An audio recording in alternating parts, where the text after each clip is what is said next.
తిరుమల తిరుపతి దేవస్థానానికి సంబంధించినటువంటి సేవలో ఎలాంటి అవినీతికి పాల్పడలేదు.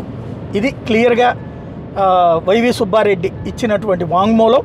నిన్న సిట్ ముందు 2014 నుంచి టీడీపీకి నెయ్యి సరఫరా మీద విచారణ చేయాలని కోరాను నేను.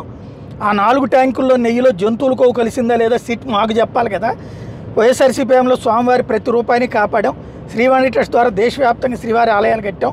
కిలో నెయ్యి 276 రూపాయలతో కొనుగోలు చేసినప్పుడు కల్తీ జరిగిందంటే ఒప్పుకుంటారా దాంట్లో అన్నటువంటిది ఆయన రైజ్ చేసుకొచ్చినటువంటి పాయింట్. ఏదైతే దాంట్లో అసలు పిటిషన్ వేసిందే నేను, దాంట్లో ఇదనేది మీరు చివరికి ఇప్పుడు పామాయిల్ అంటున్నారు. అది కూడా ఎవడన్నా కింద డబ్బులు తింటే వాడి మీద యాక్షన్ తీసుకోండి. వాడికి సహకరించిన ఉద్యోగులు ఎవరు ఉంటే వాళ్ళ మీద యాక్షన్ తీసుకోండి.